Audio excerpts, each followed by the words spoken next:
vocês vão ver que eles foram para direções diferentes depois, né, de formadas, a carreira deles foi para situações diferentes, e os dois são formados em engenharia. Então, esse é um ponto legal, assim, de vocês verem, porque a gente tem visto sobre o papel do engenheiro em diferentes situações, e assim, vai muito além do que a gente pode imaginar, né? Às vezes, a gente vê que o engenheiro tem competências que vão muito além do que a gente vê no nosso, né, na prática, no tradicional, assim. Então é isso aí. Eu acho que de repente a gente dá uma esperadinha, então, mais uns minutinhos, né? O que você acha, Fábio? Pode ser? Para ver se dá mais tempo para o pessoal entrar? Você que manda, estou aqui à disposição. Tá, beleza. Então tá, Ângela, você quer dar uma falada com o pessoal? Ângela? Oi, boa noite. Desculpa, eu estava conectando aqui. Não, eu só quero dizer que é um momento bem bacana, é algo diferente, é bacana a gente ter como experiência, até para a gente poder estar agregando para o nosso currículo e visualizando como é que o outro, né, conseguiu seguir o caminho dentro da área, no caso da engenharia ali. Então, vamos aproveitar. É bacana para os alunos aproveitarem esse momento para estar perguntando bastante, questionando, bem como a professora levantou, para estarem realmente. Às vezes a gente não tem ideia de quantos caminhos dá para seguir, né? Às vezes a gente vem com uma mentalidade: eu vou trabalhar em empresa, ou eu vou seguir o que eu já conheço, né? Não conhece outras ramificações que dá para estar agregando ali dentro do currículo. Então é bem bacana essa experiência, esse bate-papo, né? E é legal porque, querendo ou não, a aula remota possibilitou esse canal com a gente, assim, né? Mesmo com a distância ali, o Fábio distante, né? Não pode estar presente no dia a dia se fosse uma aula presencial, mas através da aula remota a gente consegue esse bate-papo, então é bem interessante. Então vamos aproveitar para a gente poder extrair o máximo de conhecimento possível, né?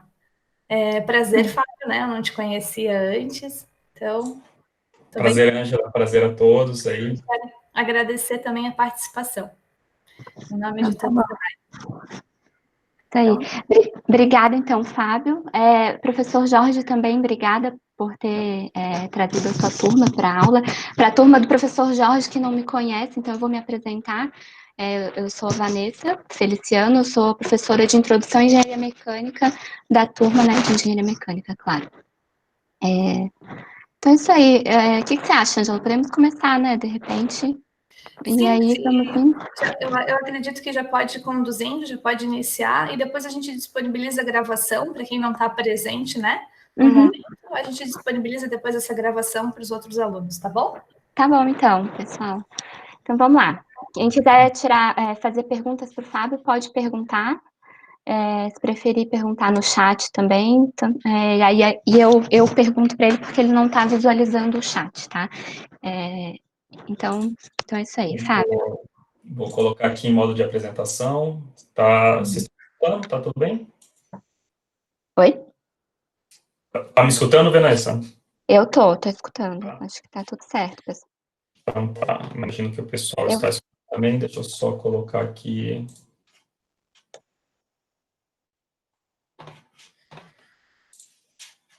Vamos lá. Vamos lá, pessoal. Primeiramente, é um prazer, né, estar aqui conversando com vocês. A Vanessa me fez o convite aí já tem umas 2 semanas e eu me senti honrado, né, em poder participar, contribuir um pouco aí com essa formação de vocês, esse início da carreira de vocês, que é algo muito interessante, muito importante. E eu queria, assim, aproveitar para falar um pouquinho da minha trajetória. Eu discuti com a Vanessa o que seria coisas legais para eu conversar com vocês, né? Se eu ia muito na parte técnica, do que eu estou fazendo hoje, o que a CCC faz. Eu decidi inicialmente começar falando um pouquinho da minha trajetória, como que eu cheguei até aqui, assim como já foi falado hoje, né? Quais são as vertentes, as frentes aí que vocês têm pela frente de oportunidades de carreiras.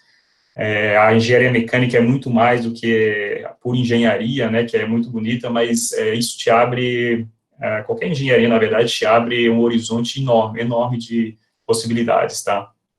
Então, eu sou nascido nasci em Aracaju, Sergipe, minha família inteira é do Paraná. Eu nasci, meu pai trabalhou na Petrobras, foi transferido para o Nordeste, para Salvador, depois para Aracaju. Eu nasci em Aracaju, morei até os 17 anos lá, e resolvi fazer faculdade em Florianópolis, né, fui para Floripa.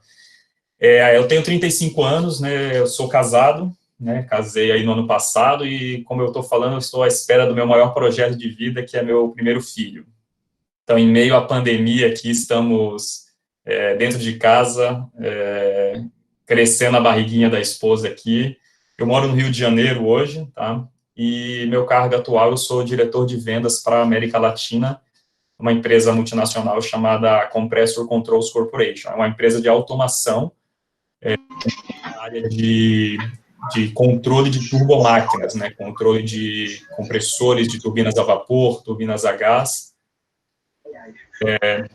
Alguém tem alguma pergunta? Eu escutei um áudio aberto aí, não sei se o pessoal tiver alguma pergunta, fique à vontade, tá? E, bom, eu cursei engenharia mecânica na UFSC, né, entre 2001 e 2007, né, e fui bolsista, né, de iniciação científica na época lá pelo NEDIP, que é o Núcleo de Desenvolvimento Integrado de Produtos. Lá eu tive o prazer aí de aprender a programar em Visual Basic, né, me expus aí a fazer banco de dados. Lá eu trabalhava fazendo um software de gestão de manutenção para um doutorando, né, ele era um chileno que tinha um projeto aí nessa área de gestão de manutenção, e foi, assim, importantíssimo eu ter tido esse conhecimento da área de programação, né. Eu sempre tive contato com o inglês, alemão, né, eu tinha um sonho, né, vou falar um pouquinho mais à frente dos sonhos, mas eu tinha um sonho que era fazer um estágio fora do país, né, e sempre cursei alemão e inglês durante toda a faculdade, né, no Instituto de Idiomas lá que tinha na UFSC. Fiz estágio na Whirlpool, né, entre janeiro e julho, né, em Joinville. Depois eu fiz um intercâmbio pelo um programa, né, que a gente descobriu, chamado, era CREPUC, o nome antes, e hoje chama Bureau de Coopération Interuniversitaire. Foi entre setembro de 2006 e abril de 2007, eu fui para a Universidade de Concórdia, né, em Montreal, no Canadá.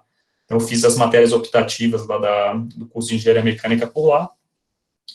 Trabalhei aí eu voltei para o Brasil, me formei, trabalhei na Kentec, que é uma empresa do grupo Siemens, entre 2008 e 2010, era mais especificamente no departamento de mecânica, máquinas, compressores, né, turbinas a vapor, fazendo folha de dados, seleção de máquinas, e depois, em 2010, eu recebi o convite aí para trabalhar na CCC, né, e eu estou desde então. Esse ano eu faço 10 anos aí de empresa, né. Então, esse é um pouquinho da minha trajetória, tá? Até então, aí, se alguém tiver alguma pergunta, eu vou falar um pouquinho mais aí da minha carreira, mas se tiver alguma pergunta, fiquem à vontade. Vamos passar aqui de slide. Então, essa aqui é uma grande pergunta que muitos de vocês estão fazendo, né? Por que estamos aqui, né? Por que a gente está aí num curso de engenharia mecânica? Quando a gente entra, né, no curso, é importante a gente refletir por que a gente está fazendo esse curso. Então, muitos estão aí por conta de um sonho, né, alguns são amantes de aviões, né, outros sonham em trabalhar na Embraer, na Boeing, na Airbus, outros adoram carros, né, gostariam de trabalhar na BMW, na Audi, Volvo, Ferrari, Lamborghini, né, outros se espelharam na profissão dos pais, né, meu pai, ele trabalhava com petróleo, né, eu era um apaixonado por Fórmula 1, por carro, meu sonho era trabalhar numa empresa automotiva, né, então, assim, outros têm sonhos aí de embarcar num navio plataforma, né, vai ter gente aí que sonha em trabalhar com energias renováveis, eólica, solar, tem gente que gosta de área de materiais, de usinagem, soldagem, vibração mecânica, acústica, né, teve gente que também provavelmente fez uma orientação vocacional e acabou tendo mais aptidão aí por uma área de exatas, e também tem gente que provavelmente às vezes caiu de paraquedas, né, não sabe o que está fazendo direito ainda, né, e vão se encontrar ao longo dessa jornada, né. Como eu falei, quando eu era criança, o meu sonho era trabalhar na equipe de Fórmula 1, né, então sempre fui apaixonado por carro, adorava andar de kart, né, e a verdade é que eu saí da faculdade de engenharia mecânica e não vi um motor na faculdade, né, então a gente vai se descobrindo dentro dessa jornada, né, então é muito importante a gente estar aberto para novas descobertas e ter um objetivo, né, onde que eu quero chegar, né, qual que é a minha meta, e o que eu preciso fazer para chegar lá, né? Então, assim, a faculdade, ela acaba sendo, no início, um mundo de incertezas, né? Quando começamos a estudar engenharia, a gente é bombardeado por diversas áreas de conhecimento, né? A gente tem as áreas de exatas e todos aqueles cálculos, né? Cálculo 1, 2, 3, álgebra linear, geometria analítica, aí vem aquela parte computacional, que hoje em dia está cada vez mais forte, né? Eu recomendo fortemente que vocês invistam tempo, né, nessa área, uma área de programação, de cálculo numérico. Tem também a parte de ciências térmicas, né, como mecânica dos fluidos, transferência de calor, refrigeração e condicionamento de ar, materiais, né, que nem eu falei há pouco, resistência dos materiais, vibração e acústica, usinagem, conformação, fundição, soldagem. Então, assim, nesse exato momento, você acaba meio se perguntar assim, quem sou eu, né, para onde é que eu vou? O que eu estou fazendo aqui? Será que eu estou no lugar certo? Será que eu sou capaz? Começa a vir aquele monte de prova, né? Então, assim, é importante, né, você ver, por exemplo, eu passei em 10º lugar, né, no vestibular de engenharia mecânica, né, e foi suficiente para eu sair da glória à realidade em um semestre, né, porque no início você começa a ser bombardeado com aquelas informações, são cálculos, coisas que você nunca viu na vida, né, então, assim, não fique frustrado, porque é uma jornada, né, você vai ser exposto a diversas coisas e é muito bacana, né. Então, assim, é importante vocês entenderem que toda essa exposição que vocês vão ter a diversas disciplinas, né, vai te abrir a mente para um montão de coisa, e só vai te fortalecer ao longo dessa jornada, né. Então, cada área de conhecimento, né, dessas, existe, né, em empresas, né, que necessitam de engenheiros com conhecimento nessas áreas, em várias outras áreas, né. Então, assim, se a gente pensar em usinagem, por exemplo, a gente pode lembrar de empresas como a Sandvik, Coromate, a Bosch, né, na área de fundição e soldagem, a gente tem empresas como CSN, a ThyssenKrupp, Usiminas, Gerdau. A gente pensa em ciências térmicas, por exemplo, que era a área que eu mais gostava, né, vem um monte de empresa na cabeça, né, vem Petrobras, vem a E3S, Embraer, Whirlpool, Embraco, aí você pode ir, né, sonhando, SpaceX, por aí vai, né. Na minha carreira, trabalhando na Whirlpool, né, que antigamente se chamava Multibras, eu usei bastante a parte de refrigeração e condicionamento de ar, né, e trabalhando já na Chemtech, que foi a segunda parte aí da carreira, eu usei muito a parte de ciências térmicas, ciências de materiais, né, eu trabalhava fazendo cálculo de performance de bombas, né, de compressores, então a gente vê muita termodinâmica, transferência de calor, né, parte de fabricação, eu vou colocar uma bomba e tem um hidrocarboneto com H2S, né, que ele acaba corroendo materiais, então o que eu preciso fazer de seleção de material das bombas? Então são coisas que, até mesmo para o compressor, né, eu vou trabalhar com um compressor a alta pressão, uma expressão de descarga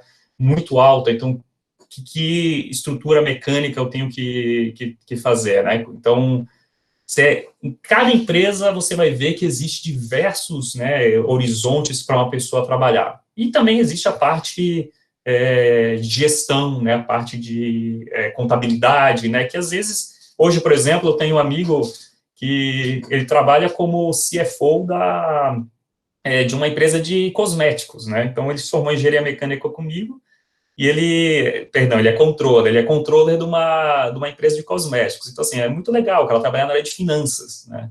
Então, assim, a engenharia te dá realmente muitas áreas, né, de conhecimento. Tanto é que hoje eu estou na área de vendas, né? Então, seguindo aqui, é tudo que eu falei, né? A parte de exposição que a gente tem. E eu vi, né, durante a faculdade que esse mundo de incerteza, sair da faculdade, é também ter noção de quais lacunas, né, quais gaps de conhecimento existem no curso. Independente do curso que você for fazer, você vai ter algumas lacunas, alguns gaps de conhecimento. Então, é necessário você entender, né, que fora de uma grade curricular padrão do curso, existem outras áreas de conhecimento importantes para a gente ser um bom profissional no futuro. Então, eu vou listar, por exemplo, algumas áreas de conhecimento assim, que eu achei interessante, que são fora da engenharia mecânica, né? Então, por exemplo, alguns de vocês aí podem sair daí e querer empreender, né? Abrir uma startup, ou então ter algum projeto. Então, é importante você ter uma noção de gestão empresarial. Então, caso tenha disponibilidade, busquem, né, matérias optativas, né, ou cursos nessa área, né. A parte de contabilidade também é algo chato, mas muito interessante. O Brasil, infelizmente, é um país complexo, né? Existem diversos tributos, impostos, e é crucial que o engenheiro, né, em algumas situações de exposição de carreira, saiba disso, né? Quando eu comecei a trabalhar como engenheiro de aplicações na CCC, eu precisava fazer uma proposta técnica, perfeita e comercial para os clientes.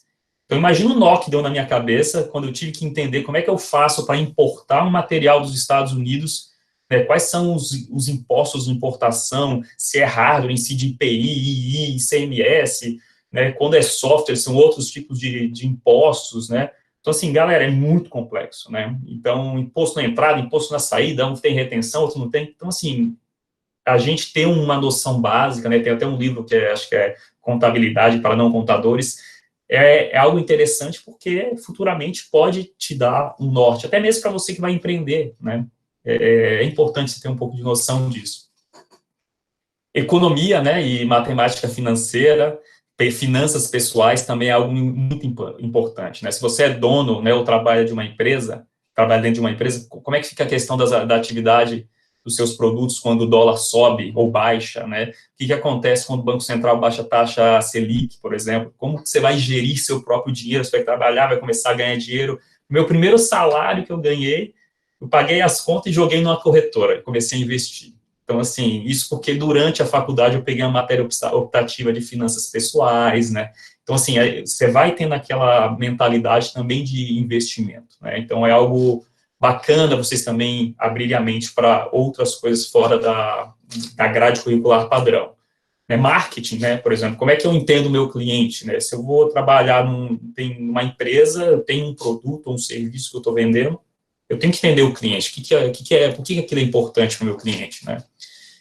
Empresas cada vez mais voltadas para a satisfação dos clientes, né? Então, é importante você entender bastante de marketing, é uma área, assim, sensacional, né? Na CCC, onde que eu trabalho hoje, a gente, acho que eu diria que uns 70% da empresa é de engenheiros. Então, em marketing a gente tem engenheiro, em vendas praticamente a gente só contrata engenheiro, então é importante você ter também esse conhecimento de outras áreas, né?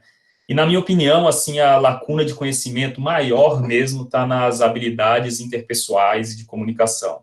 Vocês vão ver aí que não adianta nada você ser extremamente inteligente se a pessoa não souber se comunicar, se ela não souber falar em público e expressar suas ideias. Assim como também não adianta nada a pessoa ser a mais extrovertida possível e não ter conhecimento nenhum, né, ser um enganador. Então, assim, grandes líderes precisam saber, né, lidar com problemas, ter o dom da comunicação, saber se relacionar com pessoas, então é muito importante também desenvolver essas habilidades de comunicação. Depois que eu saí da engenharia, que eu comecei a trabalhar, comecei a adquirir cargos de liderança, fiz vários cursos nessa área de comunicação, na área de relacionamento interpessoais, até para você liderar uma equipe, né? Hoje, no meio de uma pandemia que a gente está vivendo aqui, eu falo que eu trabalho mais com psicologia do que com engenharia, porque cada dia é um problema, você liga para uma pessoa da equipe, o cara está com um problema dentro de casa, o outro é o filho que não está deixando ele trabalhar, ele tem que dividir o trabalho com a esposa ali, um cuida do filho uma hora, outro. Então, assim, você tem que ter esse jogo de cintura para poder lidar com todos os tipos de situação e ser também um líder que inspire as pessoas, né? Então, essa área é uma área importante, né, você saber se relacionar com pessoas. E dentro da engenharia, tá, algumas áreas aí fora da engenharia mecânica, mas ainda dentro da engenharia, que algumas áreas que a gente falta, principalmente, foi, assim, automação industrial, né? O mundo hoje está cada vez mais virtual, e em casa, por exemplo, eu comecei a brincar com esse negócio de automação, né? Eu chego e falo, ok, Google, ligue as luzes da sala, ela acende a luz da sala, né? Então, isso é fruto tudo de um entendimento de programação computacional, né? Rede de comunicação, protocolos de comunicação, automação. Hoje isso é muito forte, né? Então, vocês já pararam para pensar aí como é que funciona, por exemplo, a máquina de lavar roupa, quando você coloca lá um certo tipo de programa, ela vai lá, inicia jogando água, aí chega num determinado nível, existem sensores, instrumentos aí para medir o nível, aí começa a bater por tantos minutos, depois fica mais tantos minutos de molho, depois a água drena, a água suja é jogada fora, enche a água de novo, bate por mais tantos minutos para tirar o sabão, então tudo isso é uma programação que é feita lá dentro, né? Então, o engenheiro mecânico ali, ele pode fazer um projeto da máquina de lavar roupa para fazer um design perfeito, para como fluir melhor a água, né, para ter aquele movimento de chacoalhar, fazer cálculos de velocidade para saber quanto que ela tem que girar, qual é a rotação que tem que girar para a máquina, para a roupa secar, mas quem que faz o programa da máquina, né, como fazer para a máquina operar? Isso geralmente é o engenheiro de controle e automação, engenheiro mecatrônico, né. Então, quem seleciona o tipo de motor, né, o engenheiro eletricista. Então, assim, são áreas, né, que a gente acaba vendo que é interessante você ter um conhecimento também. Na CCC, é impressionante que a gente fala que não existe um engenheiro perfeito para trabalhar. Então, assim, quando a gente fornece um painel de controle, eu vou falar mais um pouquinho no final da apresentação sobre a parte técnica da empresa, o cara está lá de frente de um painel de controle com um PLC, que a gente chama, né, um programador lógico controlável lá, e você tem tudo. Você tem o cara que está entendendo a termodinâmica de uma máquina, de um compressor que está pegando gás, comprimindo. Você tem que entender de um painel de elétrica ali, tem que entender de automação, se não é 4 a 20 mA, o que é, você tem protocolos de comunicação. Então, assim, você tem que ser multifuncional. É uma mistura do engenheiro químico, do engenheiro mecânico, do engenheiro eletricista, do engenheiro de automação. Então, existem áreas de conhecimento que vale a pena explorar, né, quando vocês estão numa faculdade. Não, se eu puder dar um conselho, não se limite à grade curricular, tenha curiosidade, né, corra atrás de outras matérias também, né. A engenharia elétrica, né, então, lá na UFSC, a gente tinha o laboratório solar, né, lab solar, pode ser, se a pessoa quer trabalhar com usina de vento aí, né, já esqueci o nome, eólica, né, então, tem muita coisa, você pode fazer da parte mecânica simulação em CFD, simulação computacional, né, mas você tem que entender de geradores, de motores, né, do mercado em si, economia da energia elétrica, quem vai vender, né, então, assim, é muito interessante, tá, e a parte de programação, que foi a última parte que eu coloquei ali, já falou bastante sobre isso, mas hoje em dia, nossos celulares aí são cheios de aplicativo, né, o poder computacional é incrível, né, e a gente tem que aceitar isso, e é um aliado muito importante na engenharia mecânica, a gente saber programação, saber ter um conhecimento a mais aí de computação.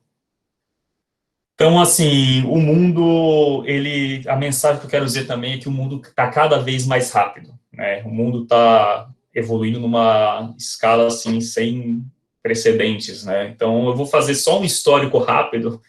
Quando eu entrei na faculdade, que era em 2002, né, a Nokia tinha lançado esse celularzinho aí, era o celular da moda, né, e quase todo mundo tinha celular, e o computador que eu tinha em casa era esse daí. Aí, o tempo foi passando, foram surgindo outros tipos de celulares, o BlackBerry, o Motorola teve esse V3, aí surgiu um outro, eles começaram a investir muito em câmera, né, a Nokia lançou esse celular que gerava 270 graus, né, não foi muito popular não, mas em 2007 a Apple veio e lançou o iPhone, né, então isso foi um marco, né, na revolução. Em 2008, aí o primeiro celular Android é lançado, né, uma parceria com a T-Mobile, né, e Google, né, e eu tinha esse HTC aí, né, quando eu comecei meu primeiro trabalho, né, me achava todo aí, porque eu tinha comprado esse celularzinho touch, mal sabia usar, travava toda hora, né, E daí, em 2003, a Samsung lança o primeiro Galaxy S, vem aí o primeiro iPad. Né? Quando eu comecei a trabalhar na CCC, que foi a primeira vez que a empresa me deu um celular, que eu me achava todo que eu tinha ganhado o celular da empresa, era esse BlackBerry aí, ó, que eu tinha. Né? E o mais engraçado, quando eu fiz a primeira viagem internacional aí pela CCC para os Estados Unidos para fazer um curso, a primeira coisa que comprei foi um GPS. Você não sabe o arrependimento que eu tenho de ter comprado. Eu comprei logo dois, um para mim e um para o meu pai. Então, hoje em dia eu tenho esses dois GPS aqui no armário, aqui, eu estou esperando passar mais um tempo para eu vender como relíquia isso daí, né? Mas você vê como que evoluem as coisas, né? A gente está falando de 10 anos para cá, né? Um GPS desse já não tem mais uso, né? Então, hoje em dia a gente tem aqui, quem diria que a gente teria drones em casa, né? Que eu teria uma GoPro, que eu teria um smartwatch, né? Que a gente está, quem diria que a gente está negociando criptomoedas, né? Que a gente, uma pessoa chamada Satoshi, não sei o que lá, inventou aí um algoritmo que vai minerando, que cada vez que ele converge, ele gera um Bitcoin. Então, assim, são coisas que estão evoluindo muito rápido, né? Muito rápido. Então, a gente tem que pensar, né? O que não vai existir daqui a 5 anos, né? Outra coisa aqui que eu esqueci é a parte do cloud, né? Antes a gente, aquela loucura que eu quero HD, hoje em dia é tudo na nuvem. Né? Então, o que não vai existir daqui a 5 anos? Quando vocês estiverem saindo da faculdade, que não vai mais ter. Então, pense e reflita. Assim, hoje a gente está vivendo um marco histórico, né?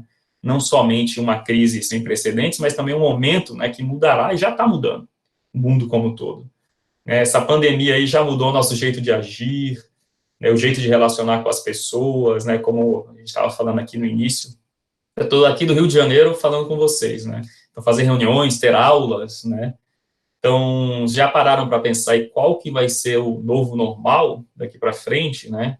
Se a gente pensar em diversos setores da economia, por exemplo, como alimentos, será que daqui a pouco eu vou sair fisicamente e ir num supermercado, né? Será que eu vou pedir tudo por Rappi, né, ou por algum outro aplicativo? O varejo, turismo, né? O financeiro, setor financeiro, setor de bancos, né?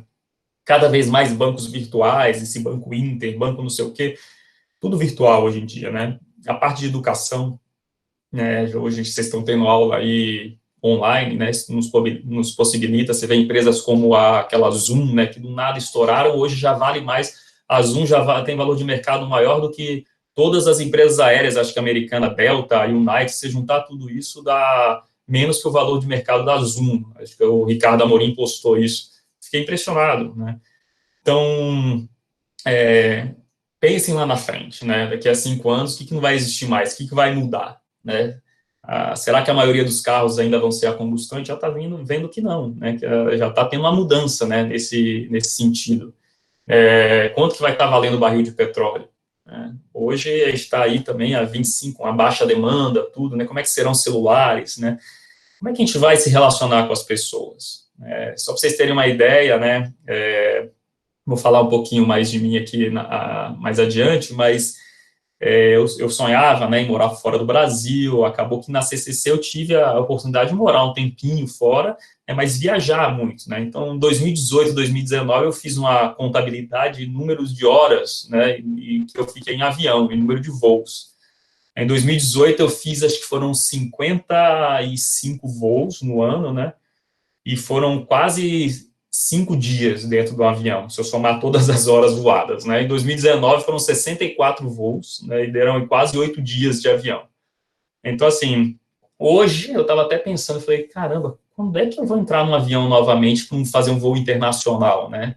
A gente estava aí com agenda de reunião de vendas, né? A gente tem todo trimestre um sales meeting, às vezes vamos para lugar bacana, vamos para o Panamá, vamos para o próprio Estados Unidos, já fizemos na Colômbia. Então, assim, hoje a gente não sabe, eu não sei quando que vai ter. Tudo foi cancelado em termos de reuniões, né? Eu não sei quando que eu vou entrar no avião de novo. Será que isso não vai mudar a maneira da empresa fazer essas reuniões? Claro, não estou dizendo que contato pessoal não é importante, mas a gente vai ter um novo normal. Então, pensem na frente, coloque aí tentem ser um pouco visionários, né, e ver como que o mundo vai mudar, tá? Essa é uma mensagem aí também para vocês. E falando um pouquinho da jornada, tá, de vocês aqui, deixa eu ver como é que eu estou de tempo. Falando um pouquinho da jornada de vocês. O que é importante, né, vocês entenderem é que vocês estão começando a escrever uma história, né, neste momento que vocês entraram na faculdade, vocês estão no primeiro semestre, né. Então, assim, o currículo de vocês perante os seus colegas de classe, hoje está praticamente tudo igual, né? Basicamente, vocês têm o nome da instituição de ensino que você cursou, o ensino médio, né? O cursinho que você estudou, às vezes sua colocação no Enem, no vestibular, se você fala ou não fala um idioma, né? Quem fala inglês aí ou em outro idioma já sai na vantagem. Se você trabalhou em algo, se você fez um intercâmbio, se você fez trabalho voluntário, seus hobbies, aptidões, então, assim, é mais ou menos isso que consta um currículo hoje, né, de vocês. Mas, no geral, vocês estão tudo um pouco nivelados, né, no quesito currículo. Talvez aí uns podem ser mais favorecidos que o outro com respeito à grana, um ter mais um carro bacana, outro ser bonitão, se dar bem na balada, né, mas o futuro profissional de vocês começa agora, né, então aí vocês me perguntam, mas como começa agora, Fábio? Eu estou no primeiro semestre do curso de engenharia mecânica, né? Você está maluco? Eu quero festar, eu quero ir para a chopada, quero curtir a vida. Sim, né? Vocês vão precisar fazer tudo isso, né? Mas levem a sério, em todos os aspectos, né? Quando você tiver que fazer festa, leve a sério a festa. Quando você tiver que estudar, né? Vocês vão ter que estudar muito, né? Estudem, né? Leve a sério os estudos, né? Eu vou falar aqui quais são as principais dicas, né, recomendações para abrir as portas de vocês aí para uma carreira de sucesso, né? Não é uma receita de bolo, mas, assim, são coisas que hoje eu pensando, né, depois que eu conversei com a Vanessa, eu fiquei pensando assim, poxa, vou pensar um pouco na minha jornada, o que eu poderia ter feito diferente, né? O que eu fiz que eu acho que deu certo. Eu comecei a colocar aqui algumas ideias para vocês, tá? Até aqui, alguma pergunta? Vocês querem... Não sei, Vanessa, se tem alguma pergunta, se quer me dar uma pausa aí, o que você... Não, acho que tá... Pessoal, alguém tem alguma pergunta? Aqui no chat não apareceu nada. Tá todo mundo quietinho, acho que eles estão curtindo, Fábio. Então, vamos que vamos. Ô, Fábio, eu tenho uma pergunta. Pois não, pode falar. Dentro dessa quarentena, eu tive um tempo em casa, eu tirei um tempo para começar a aprender algumas coisas, né? O que você indica para uma pessoa começar a aprender na quarentena, pegar a prática de fazer isso todo dia, ou, sei lá, aprender um negócio diferente que vai acrescentar muito? Então, eu vou falar de algumas dicas aqui, né, e talvez responda as suas perguntas, essa sua pergunta, né? Eu acho que, começando, idioma, né, é algo bastante interessante para você começar a estudar na quarentena, dar uma aperfeiçoada no inglês, ou então começar a estudar inglês, isso é algo bacana, né? Acho que hoje a gente tem também muitos sites, né, que te dão cursos de graça, né? Então, por exemplo, tem aquele TED Talks, que eu adoro, né, ver, todo dia eu coloco aqui no meu celular um alarme, ele me dá um TED Talk diferente que eu assisto, né, uma palestra de 15 minutos sobre temas diversos, né, isso é muito bacana.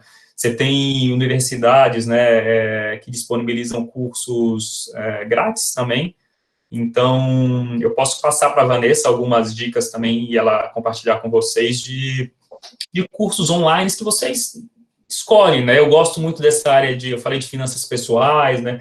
Na minha quarentena aqui eu também aproveito um pouquinho para estudar um pouco mais de finanças, como investir no exterior, né? Coisas assim.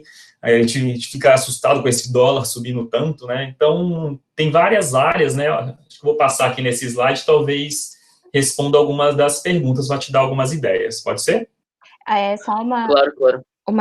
Nesse assunto, né, pegando o gancho aí na pergunta do Brian, eu lembrei que a Isinvest, a XP, elas estão fazendo algumas lives também sobre finanças, tudo gratuito, também é uma boa. Excelente, eu tenho assistido várias lives e ficam tudo gravado, né? Se você entrar no YouTube, no XP Investimentos, você vê lives aí com vários presidentes de empresa, com ministros, assim, é muito interessante mesmo. Bom ponto, Vanessa. Aí. O Arthur falou, a Modal também está fazendo. Legal, legal. Tem muito conteúdo mesmo disponível, né? Desde o YouTube, além das lives de sertanejo de pagode e tudo aí que tá tendo aí, tá tendo muita live interessante, né? Que tá ficando gravada, né? Então, tem bastante coisa pra gente pegar. Então, falando assim um pouquinho da construção de um currículo, né, que eu estou chamando aqui um currículo de sucesso, né, eu acho que é importante, né, e essencial, né, a gente saber falar inglês no mundo de hoje, né. Outros idiomas são importantes também, né, o espanhol, alemão, francês, mandarim, né, mas lembrem, né, da meta, da visão do futuro que eu falei para vocês, né, que vai acontecer daqui a 5 anos, né. Então, com base nisso, comece hoje já a pensar por onde que vocês querem ir, né, por onde que você quer chegar, para onde que você quer chegar. Então, quando eu entrei na faculdade, vocês lembram, eu falei que era apaixonado por carros, né? A minha meta era ir para a Alemanha e fazer um intercâmbio na BMW, na Audi, na Lamborghini, na Porsche, alguma coisa desse tipo. Eu sonhava alto, né? Claro, é de sonhos que nós somos motivados, né? Então, assim, desde que eu entrei na faculdade, eu, pensando nisso, eu comecei a fazer aula de alemão, né, desde o segundo semestre de faculdade, né. Em um dado momento da faculdade, quando eu estava lá para o 8º período, tinha semanas aí que, acho que durante 6 meses eu fiz aula de alemão, francês e inglês. Era segunda e quarta um idioma, terça e quinta outro idioma, e na sexta reforço de inglês. Então, assim, eu confundia tudo. Eu chegava numa aula falando alemão, na aula de francês falando alemão, lá de alemão falando inglês. Era uma zona na minha cabeça. Mas isso vai te dando exposição a outros idiomas. Quanto mais idiomas você tenta aprender, melhor é, né? Então, é impressionante isso, assim, o primeiro idioma é um pouco mais difícil, o alemão é bem diferente de tudo, mas, assim, quando você vai aprendendo, começa a ficar muito mais fácil. E lembre-se que no mercado corporativo, hoje em dia, é extremamente importante você ter um outro idioma, tá? Então, a gente, na UFSC também, né, uma outra coisa é que a gente tinha vários laboratórios, né, legais de referência, né, a gente tinha o CIMMEC, que era o Laboratório de Simulação Numérica e Mecânica dos Fluidos, Lab Solar, né, que era da área de energia solar, tinha LACHIP, Hidráulica e Pneumática, LMP, Mecânica de Precisão, e por aí vai, né, tinham vários laboratórios. Tem até uma história interessante, que tinha um laboratório lá chamado de LVA, que é o Laboratório de Vibração e Acústica, né. Então, esse laboratório a gente tinha uma possibilidade de ganhar R$5 para fazer que a gente chamava de teste do ouvidinho.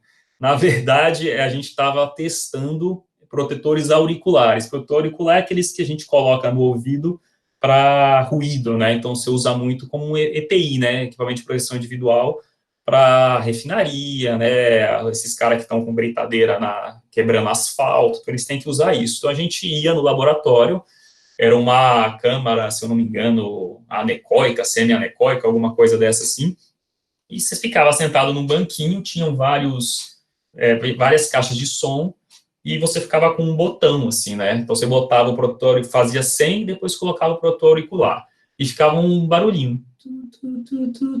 Então, quando você começava a escutar, você tinha que apertar, e quando você parava de escutar, você soltava.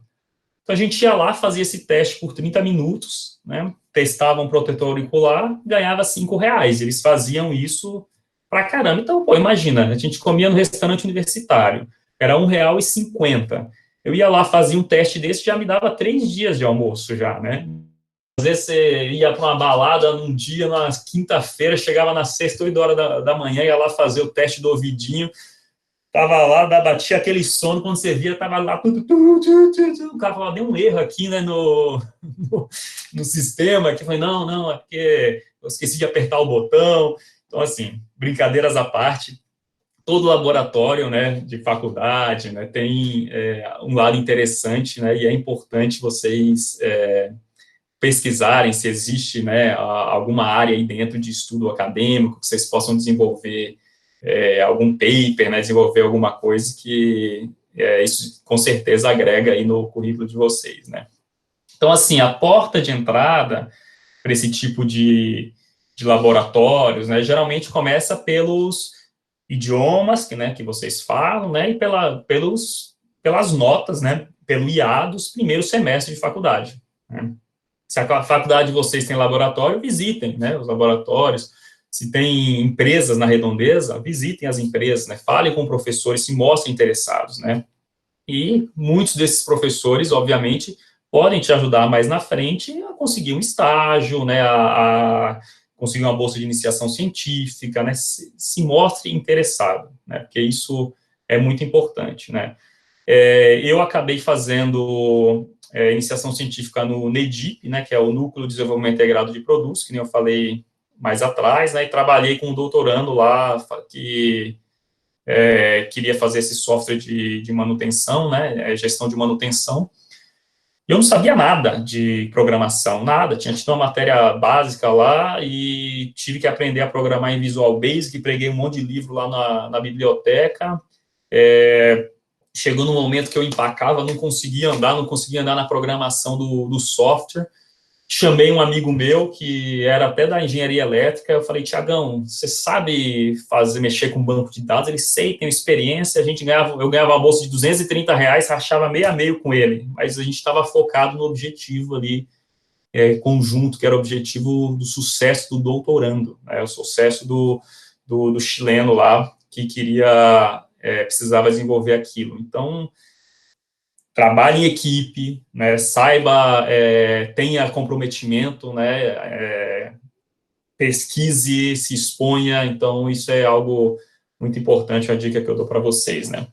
Outra coisa, escreva bem, né, aprenda um bom português, né, é impressionante hoje em dia como que às vezes as pessoas não conseguem desenvolver um raciocínio, escrever algum artigo acadêmico, né, então é importante vocês terem essa exposição. Isso também é algo que agrega muito no currículo, né, converse com os professores, muitos deles têm projetos que estão desenvolvendo, né, então corram atrás, né, porque tudo isso agrega na sua vida, agrega na vida da instituição que vocês estão estudando, né, então é importante. Então na UFSC a gente tinha também um semestre, né, que era dedicado a estágio acadêmico, então normalmente era no 9º semestre, né, 9º período, mas muitos alunos optavam fazer no 10º, porque era uma maneira de já sair da faculdade empregado, né, já saía lá, tal, se o cara trabalhasse bem, ele já recebia uma proposta e saía empregado.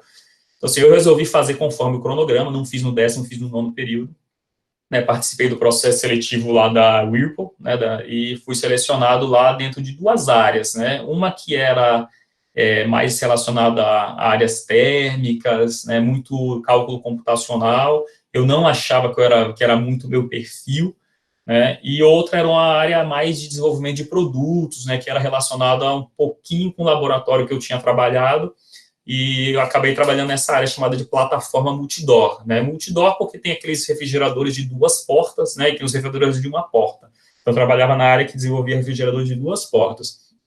Então, lá eu trabalhei a maior parte do tempo desenvolvendo um produto, né, novo, que a gente estava lançando no mercado, que era um refrigeradorzinho 2 portas pequenininho.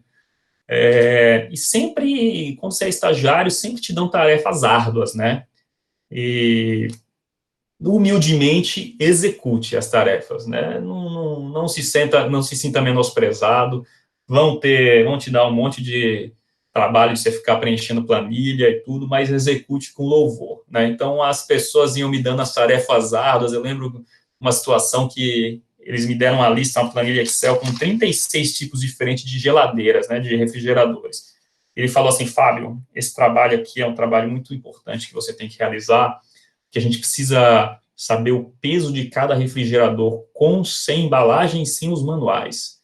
Aí lá vai eu, lá no chão de fábrica, lá, conversar com os caras da empilhadeira, para ele pegar no estoque cada refrigerador, 36 refrigeradores, pegar, levar numa balança, aí eu tinha que desembalar, pesar sem embalagem, pesar o manual, pesar a embalagem, botar na linha de produção de novo para embalar de novo. Fiz lá, gastei 3 dias pegando refrigerador com o cara da empilhadeira lá, fiquei amigão do cara, mas vamos que vamos, né, fizemos.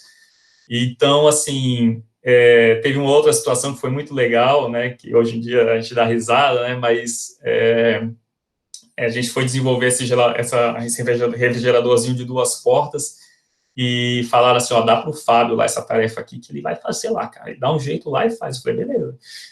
E falaram, ó, Fábio, você tem que pegar e produzir, botar na linha de produção esses 6 protótipos aqui que vão para casa de funcionários da empresa para testar o produto. Eu falei, beleza.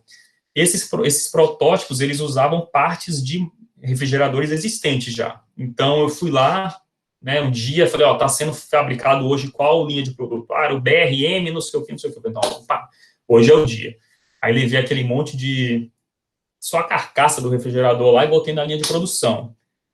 Rapaz, quando começou a passar, ele usava, por exemplo, portas específicas de um refrigerador, compressor específico do outro, interno específico do outro. Então, e lá tudo é o que eles chamam de just in time. Então, não tem estoque praticamente. Ele faz a porta e bota na linha para o refrigerador que vai passar, né? Ele faz o compressor, bota na linha para o refrigerador que vai passar. Quando eu botei 6 refrigeradores lá, protótipos, que não estavam programados, ele consumiu tudo aquilo que estava planejado lá e parou a linha de produção, porque começou a vir refrigerador e não tinha porta, né, daquele modelo específico. Aí começou aquela gritaria, o que aconteceu, não sei o que, tira os protótipos daqui, tira os protótipos, tirar a porta, só sei que foi emocionante, mas resolvemos o problema lá. Então, assim, lição aprendida, vocês vão passar por várias situações interessantes, né? Sejam humildes, tenha bastante jogo de cintura e seja interessado, né? E o estágio é algo muito importante aí a ser feito, tá? Dentro como parte aí dessa jornada de vocês. Eu resolvi colocar parte de um estágio, né? Fazer quer dizer, uma questão do intercâmbio, né? Em um slide separado, porque eu achei isso bastante interessante, tá? Então, é uma experiência que eu acho que, assim, quem puder ter, faça, né? Como meu pai sempre me disse, meu pai falava assim, filho, o trem, ele passa na sua frente uma vez. Ou você pula, né? Ou ele vai seguir a jornada e sem você dentro, né? Tem vezes que é importante você pular no trem, vai ter vezes que você vai ver que não é o momento de você pular dentro do trem, né? Então, se possível, né, façam um intercâmbio, né, juntem dinheiro aí, quando vocês tiverem férias, aproveitem para festar, mas também, se tiver a possibilidade, faça aí um mês, 2 meses de intercâmbio na Argentina, Chile, Colômbia, aprenda espanhol, tire um mês de férias aí, quando der, se possível, tente ir para fora do país aí para estudar inglês, né? Então, assim, em 2005 eu tive a oportunidade, durante o estudo de engenharia mecânica, de fazer um mês, né, de aula intensiva em Toronto, no Canadá, de inglês, né, então, assim, eu voltei primeiro com um idioma bem mais fluente, né, e apaixonado pelo Canadá, né, como país, né, então, quando eu voltei, convenci 2 amigos meus da faculdade, né, a buscar alguma coisa no Canadá. Falei, cara, a gente tem ainda o estágio pela frente, tem matérias optativas, vamos ver aqui o que tem aqui pelo Canadá. E a gente encontrou algo que chamava CREPUC, né, que é esse BCI, hoje em dia chamado, que é basicamente uma associação entre faculdades do Quebec e faculdades ao redor do mundo inteiro para facilitar o intercâmbio de estudantes. Né, então, a gente foi no departamento lá não sei se era um departamento de estudante internacional, alguma coisa que tinha na UFSC, e ninguém sabia nada disso. Né? E olha que a UFSC, no site, estava cadastrada como participante desse programa. Aí você fala, não conheço, nunca ninguém foi. Cara, nós 3 lá, a gente desenrolou tudo por conta própria, buscou informações, a ponto, assim, de várias pessoas da faculdade ficarem sabendo, né, que tinha gente indo para o Canadá, e o departamento de intercâmbio lá falava, ó, tá aqui o e-mail dos meninos aqui que descobriram, vai lá, corre atrás deles aí, que eles sabem tudo como é que funciona, né? Então, foi a situação engraçada, mas a gente correu atrás, né? Então, era esse programa de cooperação entre universidades e você pagava para estudar lá fora o mesmo que você paga na sua universidade local. Então, como a UFSC era a universidade pública, a gente não pagava nada lá. Né? Então, a gente tinha que sobreviver, né, de alguma forma, a faculdade não pagava, obviamente pagava os custos, né, de como se manter lá, né. Então, assim, voltando para a parte da Whirlpool, eu estava lá na Whirlpool, né, terminou meu estágio, e eu decidi que eu queria fazer as matérias optativas no Canadá, né, a gente escolheu a Concordia University na aplicação, que era uma de língua inglesa, não era de língua francesa, fui aceito. Aí eu tinha um fiestão que eu tinha ganho quando eu passei no vestibular, um fiestão antigo lá, vendi o carro para pagar meus custos, né, para morar lá no Canadá por quase 10 meses. Então foi assim, a melhor experiência que eu tive de vida, né, cada sanduíche do Subway era o pedal de freio que eu estava gastando, aí eu ia lá fazer snowboard quando tinha, era o volante do carro, né, cada refeição era alguma coisa do carro que estava indo embora, mas valeu muito a pena, né, então é algo que realmente agrega bastante no currículo de vocês, e caso tenham a possibilidade, corra atrás, que recomendo fortemente, tá? E partindo agora para o trabalho e as escolhas da vida, né, então quando eu voltei do Canadá em meados aí de 2007, né, eu colei grau com um semestre de atraso, e, na verdade, isso não mudou em nada a minha vida, né, às vezes a gente fica na faculdade, naquela correria, quero antecipar a matéria, quero me formar em 4 anos e meio, eu tinha amigos lá que, loucos para se formar mais rápido, né, não estou dizendo que isso é errado, mas hoje eu vejo que se eu tivesse, de repente, feito um segundo intercâmbio, tentado alguma coisa, não teria mudado muito minha vida, né? Então, levem a sério, estudem, mas não tenha pressa, tá? Também não vá passar 10 anos, 7 anos, que nem tem gente, amigo meu, que passou, mas, assim, aproveite a experiência, as portas que a faculdade te abre, né? Os trens que vão passando na sua vida, tá? Então, quando eu me formei em 2007, era o boom da engenharia nacional, né, diversos projetos de construção civil, de petróleo acontecendo, aquele petrolão bombando lá, né, investimentos sem sentido nenhum no país, em qualquer canto, né, aí eis que decidem aí politicamente construir uma refinaria em Pernambuco, né, a famosa Renest. Aí eu abro a revista Exame, na época, e vejo aí que tinha umas matérias falando sobre as melhores empresas do Brasil para se trabalhar.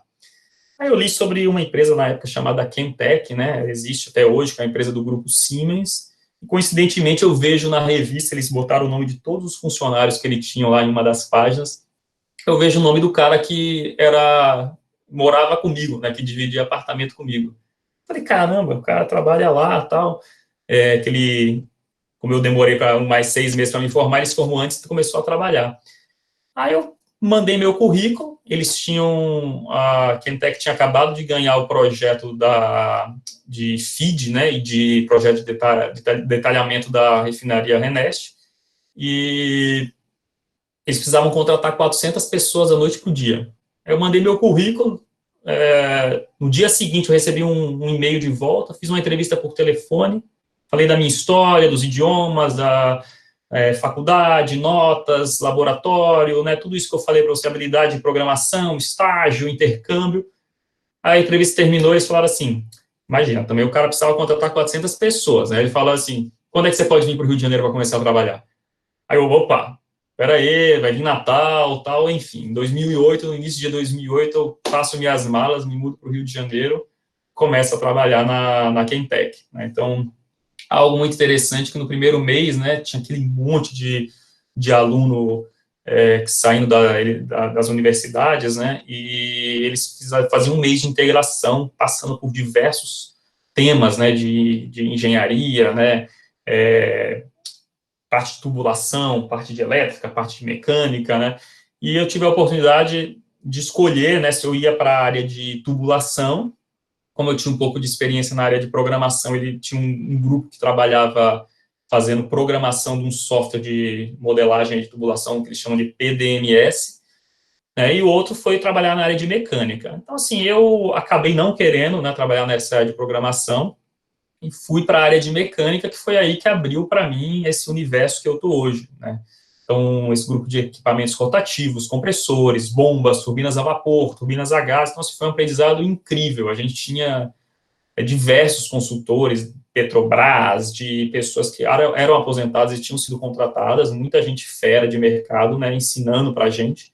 Então, foi a melhor escola pós-faculdade que eu poderia ter, né. Então, fiquei 2 anos e meio na Kentucky, né, a gente fazia folha de dados, de equipamentos, tudo rotativos, né, que a gente tinha o departamento de mecânica máquinas, que eles chamavam, que era tudo equipamentos rotativos, e mecânica estáticos, que era trocadores de calor, fornos, vasos de pressão, né, eu fui para essa área de equipamentos rotativos. Então, para mim, assim, foi muito legal essa experiência. Eu trabalhei nesse projeto da refinaria do Nordeste, né? Tive muita experiência lá dentro. Me mandaram fazer curso em Houston. Fui para visitar as fábricas da Siemens na Alemanha, né? Então, isso me motivava muito, que eu sempre quis ter aquela experiência internacional, né? Em 2010, eu fiquei sabendo de uma oportunidade na CCC, que é a empresa que eu estou hoje. Eu conheci a CCC muito por cima, assim, porque ela fazia o controle, né, dos compressores que a gente dava parecer técnico, né, na Chemtech, e era uma empresa, assim, que não me chamava muito a atenção, né, mas eu sabia que o projeto estava chegando ao fim, o projeto da refinaria, né, e empresas de projeto, as coisas tendem a complicar quando o projeto está acabando, né, então eu vi aquilo como uma oportunidade também de eu sair, né, e começar uma jornada nova. Nessa época também eu tinha começado a me interessar, falei, não, estou trabalhando na área técnica, será que eu vou ficar mais na área técnica? Não via um horizonte gerencial naquela época, comecei a fazer um mestrado em mecânica dos fluidos na UFRJ, né? Então, assim, mesmo assim, com essa oportunidade de trabalhar na CCC, eu falei, não, vou tentar, né? Não vou ficar aqui preso, porque eu estou fazendo mestrado, vamos tentar levar os dois juntos aí e ver o que dá, né? Então, eu caí no mundo completamente diferente do que eu estava, né? Era um mundo de automação, né? Que, para mim, aquilo ali era, o cara começava a falar, 4 a 20 miliamperes, isso é serial RS485, não sei o que, para mim aquilo era tudo bruxaria, eu não entendia nada, né, daquilo. Então, tive que estudar, meter as caras em livro de novo, começar a estudar novamente, né? Até hoje, quando eu vou em alguns clientes que têm muito conhecimento dessa área, os caras fazem umas perguntas cabeludas, eu falo, rapaz, calma lá, deixa eu chamar alguém que entende mais do que eu, né? Mas é muito interessante essa área, né? Vai fazer quase 10 anos aqui que eu estou na CCC, e quando eu entrei, imediatamente, eu comecei a realizar um pouco daquele sonho, né, que eu tinha de morar fora do país. Eles me mandaram para os Estados Unidos, eu fiquei 5 meses lá em treinamento. A cidade sede se chama Des Moines, né, que fica em Iowa. Cheguei lá no inverno, peguei um frio de menos 30 graus, normal, né, e eu já estava um pouco acostumado com essa temperatura em Montreal, mas foi uma experiência incrível, né, imagina, eu lá com quase 3 anos de formado, a empresa te dando um carro, né, alugado, morar em hotel, né, ir para o escritório, ficar sendo treinado lá por 5 meses, então, assim, foi até na época que eu comprei meus GPS Garmin lá, né, mas foi uma experiência incrível, né, então eu voltei para o Rio, fiquei trabalhando no escritório, né, a gente tinha um representante no Brasil, e eu trabalhava no escritório dele como engenheiro de aplicação, né, fazendo as propostas técnicas comerciais. E tinha um vendedor, né, a gente chama de account manager, né, o gerente de contas, né, e ele me levava a tiracolo em todas as reuniões, né, eu fazia as apresentações técnicas, desenvolvia soluções de controle, né, das máquinas. Então, assim, para vocês terem uma ideia, toda a planta, né, de processo, né, você acaba tendo compressores, né, você pega gás a uma certa pressão, eleva para outra pressão, e a CCC, ela faz o controle dessas máquinas, né, vou falar um pouquinho mais na frente, fazer uma analogia até com o corpo humano, né, então eu apresentava todo o escopo, né, da solução, técnico, comercial para os clientes, e aí eu fui ficando meio chateado, porque, pô, eu fazia toda a venda para o cara, e o bônus da comissão ia para o cara. Eu falei, pô, isso aqui não é justo, cara. Eu faço toda aqui a venda, o cara vai lá, só me leva para uma reunião. Mas eu estava feliz, eu estava viajando pelo Brasil inteiro, né? Ia de 2 a 3 vezes por ano para os Estados Unidos, né? Encontro de vendas. Fui para encontro de vendas em Las Vegas, que a empresa fez, né? Então, assim, conheci gente do mundo inteiro. A CCC é uma empresa que tem sede aí, que tem escritórios nos Estados Unidos, Holanda, Itália, Abu Dhabi, Índia, China, Singapura. Então, assim, era muito prazeroso. Mas em 2010 eu recebi o convite aí para ir para a área de vendas, né? Aí veio a famosa história do trem de novo, né? Ele estava passando na minha frente, eu pulava ou não pulava, né? Eu lembro que na época foi assim, uma decisão muito difícil para mim, porque eu lembrei de um gráfico que uma vez me apresentaram, que mostra assim, a curva de credibilidade das profissões. Né? Aí no topo da curva estava lá, assim, quais são as profissões com maior reputação, né? Que as pessoas levam mais a sério. Estava lá, médicos, padres, engenheiros, né? Com as maiores reputações. E no final da curva estava assim, políticos, prostitutas e vendedores. Eu falei, rapaz, eu vou me tornar um vendedor aqui agora com a menor, sair de uma faculdade de engenharia para virar vendedor, e meu pai aqui na minha cabeça, meu filho, se estou 5 anos de engenharia para virar vendedor. Enfim, eu pulei no trem, né, e foi a melhor decisão que eu tomei. Comecei a ver a parte financeira das coisas, né, como que as decisões na empresa são tomadas, né, retorno de investimentos nos projetos, né, aqui no Brasil continuava bombando de projeto, né, a gente vinha muito bem, vendendo bastante, colocando controle em várias plataformas de petróleo, nos compressores das plataformas, e a gente resolveu, né, por uma decisão estratégica, abrir o escritório da empresa no Brasil, sair desse modelo de representante e abrir o escritório. Então, assim, foi incrível a experiência participar de toda essa obra, tanto da parte burocrática, né? Então, assim, desde o dispenser de álcool gel até o switch, ou então o sistema lá de rede da empresa, a gente escolheu. Então, foi, assim, muito bacana, né? Eu comecei nessa área de vendas atendendo ao mercado de refino do Brasil e peguei alguns países como Argentina, Chile, Bolívia e Uruguai.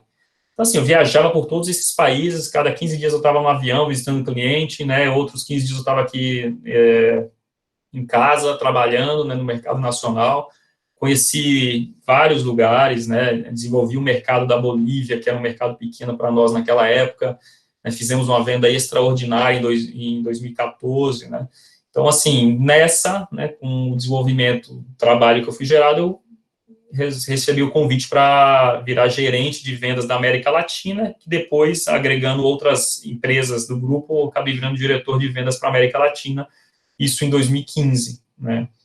Então, foi uma época difícil, em meio à crise lá do barril de petróleo, que saiu de 110 para 35, então, tendo que apresentar plano de negócios, como é que a empresa vai vender, então, assim, era algo tudo muito novo para mim, né?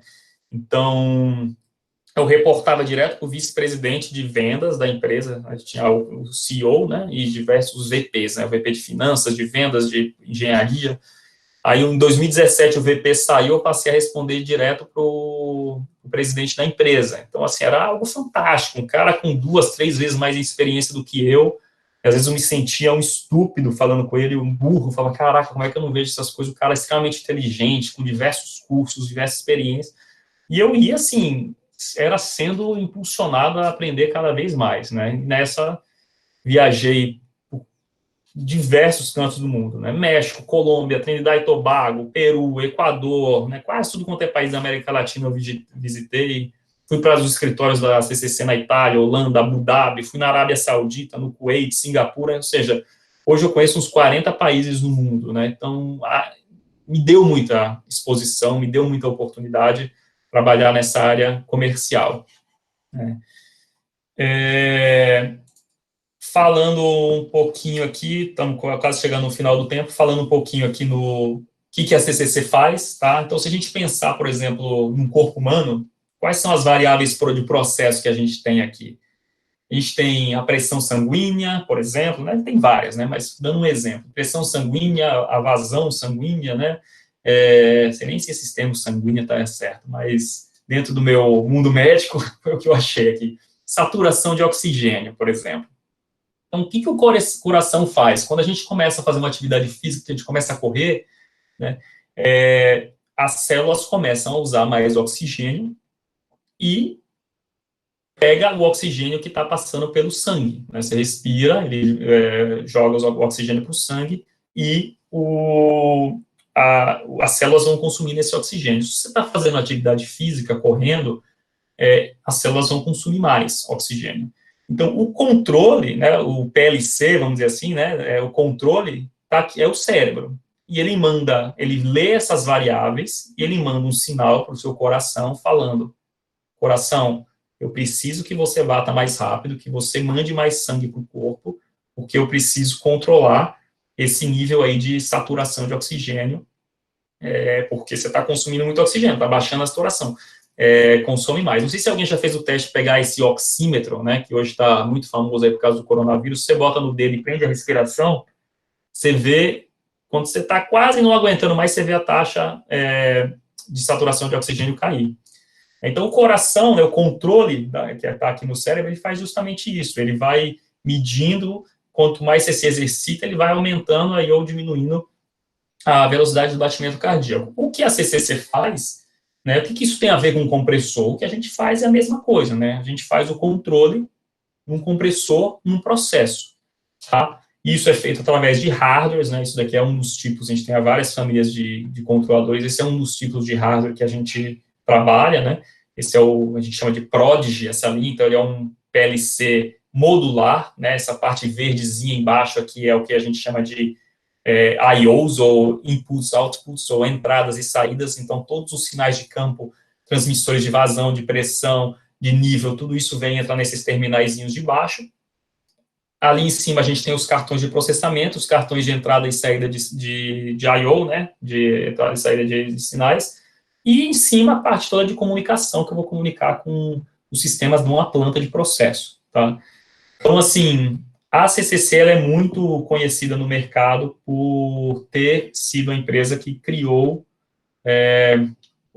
a proteção, né, anti-surge. Então, o que é o surge? Isso aqui é um compressor, tá? Uma planta de processo, você pensar, por exemplo, numa borracharia.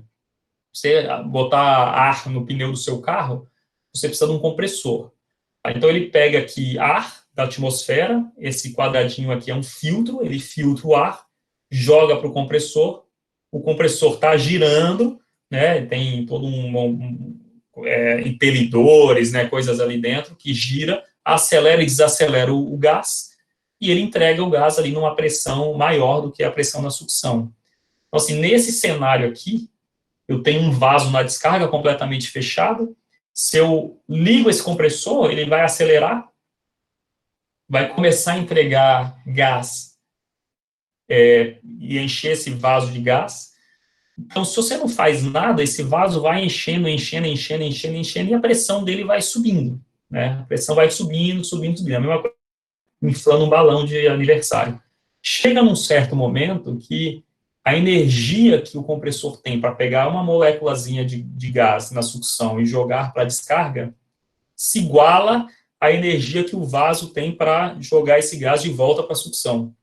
Então, existe esse desbalance energético, e o que acontece? O gás volta da descarga para a sucção. Isso é o fenômeno de surge. Então, isso é severo se acontece de maneiras repetitivas, né, num processo, num compressor em operação, isso pode causar danos, ele causa vibração, como você está pegando um gás quente da descarga, né, quando você comprime o gás, você aquece o gás, você pega um gás quente da descarga, joga para a sucção e comprime de novo, isso vai aquecendo internamente o gás e pode levar a temperaturas altíssimas, podendo até destruir, né, o compressor internamente.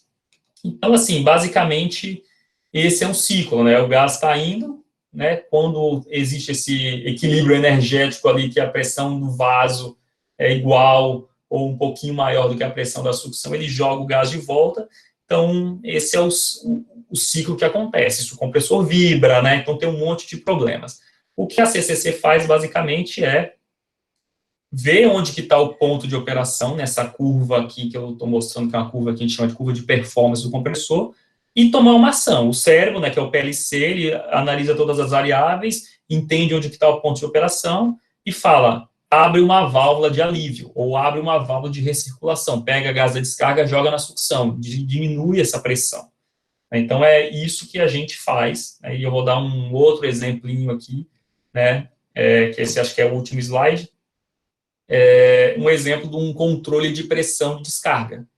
Então, por exemplo, eu tenho esse arranjo aqui à direita, que vocês estão vendo, né, um compressor, eu tenho uma válvula de estrangulamento na sucção da máquina, ou seja, eu tenho uma refinaria, né, que tem esse compressor, ele pega gás, comprime e joga na descarga, e vai para o processo. E eu tenho todos esses instrumentos, instrumento de vazão, instrumento de pressão de sucção, instrumento de pressão de descarga, tem a válvula de controle na sucção, né, e tem uma válvula de recirculação, vocês estão vendo uma linha de recirculação assim, ali, à direita. Então, o que o meu controle faz? Ele está atuando em duas válvulas, a válvula de sucção, que ele vai controlar a performance da máquina, e a válvula de recirculação, que é para proteger surge, né, para proteger desse fenômeno que eu te falei. Então, o que acontece, por exemplo, num processo? Se vocês veem à esquerda, eu tenho essa curva de resistência, a curva de performance do compressor, ou seja, ele só opera nessa curva, estou aqui com motor elétrico, velocidade fixa, tá? Não estou variando a velocidade, ele está operando simplesmente nessa curva. O processo, ele dá uma resistência, né? Então, essa linhazinha laranja, linha amarelo, é a curva de resistência do processo. Então, o compressor, ele está operando neste ponto preto aqui, entregando uma certa vazão e uma certa pressão de descarga.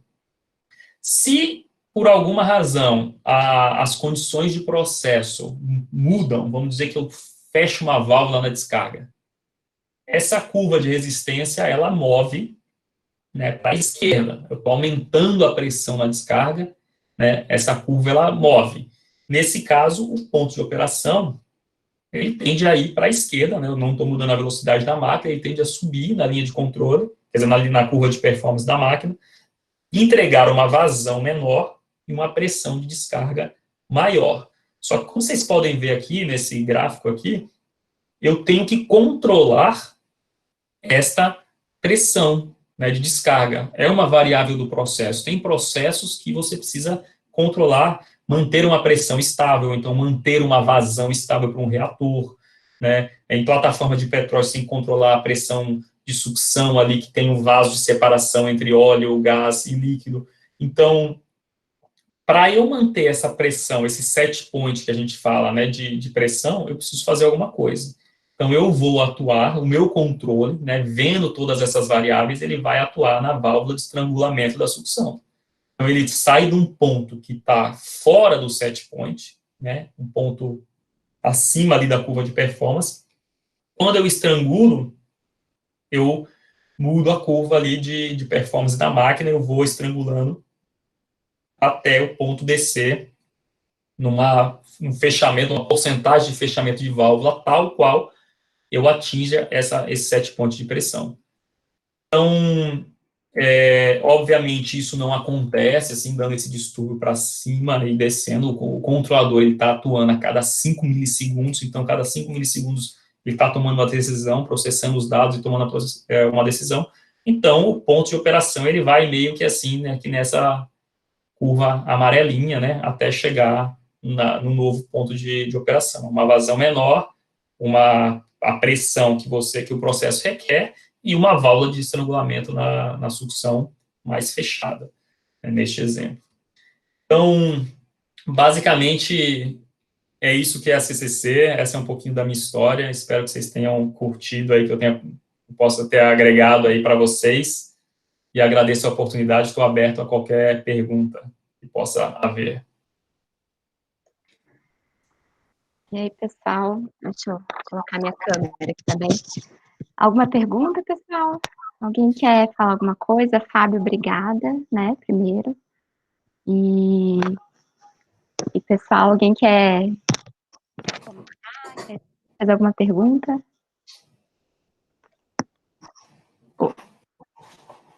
O Rafael, não, o Arthur, ele tinha comentado que isso que você estava explicando ali acontece também em carros turbo. Em carros turbo? Arthur, esse efeito do surge. Tá vendo ali o chat, Fábio? Tô vendo. Sim, e às vezes a gente escuta, até nos carros turbo, você escuta aquele barulhinho, né? Que é exatamente quando a turbina lá do compressor lá do carro tá dando surge.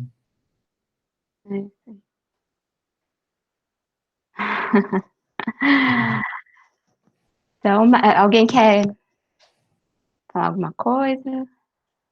Ó, Fábio, parabéns pela palestra. Valeu, pessoal. Legal mesmo. Muito interessante. Fábio, vamos fazer uma listinha daqueles, pensar em alguns cursos desses que gratuitos, ver se a gente consegue dar umas ideias pro pessoal depois. O que você acha? Vamos sim, com certeza. O Valdemar também vai nos ajudar a fazer essa listinha aí. Galera, o Valdemar era o cara mais fera da minha turma lá, cara. Vocês se preparem aí que o cara é fera. Ó, pessoal, o Valdemar já chegou aqui, hein? O Valdemar eu não conheço pessoalmente, mas o Fábio falou tanto dele, falou tanto que eu já parece que eu conheço. Acredito em tudo também que o Fábio fala, né? Não, não é Não, difícil. o Valdemar, a gente era muito perto, né? Muito amigo na época da faculdade. E com essa de eu vir morar no Rio de Janeiro, né? A gente acabou perdendo um pouco de contato. Eu estava falando para ele que semana passada eu estava lá, né? Voltando para casa, ali tinha ido no supermercado. Aí, nessa de abre o Instagram, ele estava fazendo uma live. Eu falei, cara, Valdema, né? Chama ele de Valdema. Valdema, você tá muito motivador, cara. Eu fiquei lá horas ali escutando a live dele lá no Instagram. Eu falei, não, cara, eu vou ter que trazer o Valdemar, pedir para ele falar com a galera aqui, que esse cara é sensacional. O Fábio, o pessoal tá pedindo aí Insta de vocês, já manda o Insta, acho que do Valdemar que você falou, né? O link. O meu é Fábio Zanetti, com 2 T's e S, Fábio Zanettes no final. E o LinkedIn. Não é live não, galera, o meu negócio ali é mais, Eu mais acho que ficar de boa. eu acho que O Valdemar é Valdemar.Kruger, que nem o nome dele aí vocês estão vendo. o Fábio, e o teu LinkedIn? Meu LinkedIn é Fábio Zanetti de Souza. Fábio Zanetti. Show. Isso aí, pessoal. Então, assim, vamos começar, né, o bate-papo com o Valdemar às 8h20, como a gente combinava, o pessoal poder ir no banheiro, tomar uma água, fazer um coffee break. E eu acho que é isso. Eu queria colocar uma coisa importante que o Fábio falou sobre os artigos, né? Sobre os papers, sobre desenvolver trabalhos, publicar. Isso, assim, é uma coisa que hoje a estrutura do Senai, ela está crescendo, né? Cada vez mais. E o Senai tem muito interesse em publicar, em participar com os alunos na publicação, no desenvolvimento dos trabalhos. Então, assim, se alguém tiver alguma ideia, se alguém quiser, eu até já conversei com o Rafael da mecânica, a gente está com umas ideias aí para desenvolver. Então, para a gente publicar, participar de congresso, vamos trabalhar isso. E submeter, porque vão ter editais do Senai para a gente, para poder ter essa ajuda para montar laboratório, comprar equipamento. Então, tem esse interesse, então vamos atrás, porque viu ali, né, o que o Fábio falou, isso conta muito para o currículo, é um dos diferenciais, claro, junto com outras coisas, né, que ele também falou ali, e que o Valdemar também vai falar. Então, esse ponto, assim, é bem importante, é uma coisa que está na nossa mão e que a gente pode correr atrás. E podem contar comigo para orientar ou para procurar alguém que possa orientar vocês em algum assunto específico. Tá bom, pessoal? Acho que é isso. Eu queria lembrar uma coisa. Tanto eu quanto o professor Jorge, nós elaboramos algumas questões para vocês responderem, tá lá no AVA, tá? Para entregar hoje, tá bom? São 3 questões, coisas simples sobre as palestras, só as impressões de vocês. Então, não deixem de fazer participação de vocês, né? Ângela, você quer falar? Eu quero agradecer a participação do Fábio. Foi bem estimulante. Eu acredito que os alunos vão aproveitar muito toda essa experiência ali, né? É bacana até porque às vezes a gente vem somente com um olhar, assim, né? Muitos dos nossos alunos, às vezes, eles já estão trabalhando em empresas e aí tem um olhar só para aquilo específico do que eles já estão praticando, né? Não abrem outros horizontes, assim, né? Não tem um olhar mais à frente. Então, bem bacana. Fábio, eu te agradeço. Muito obrigada. Eu gostei muito. Obrigado, estou à disposição. Curtiram bastante. E já quero também Agradecer também a participação do Valdemar, que daqui a pouquinho, às 20h20, já inicia com a gente. Estou bem feliz da participação. Valdemar, a Ângela é nossa coordenadora pedagógica. Então, então 8h20 a gente começa, pessoal. Um intervalinho para vocês, então. Então, tá bom. Vamos aproveitar todo mundo agora para tomar uma água e rapidinho no banheiro, para daqui a pouco a gente voltar, tá bom? Valeu, pessoal. Vou ficar aqui acompanhando aqui o Valdemar. Ô, Fábio, muito obrigada. Muito Obrigado a vocês.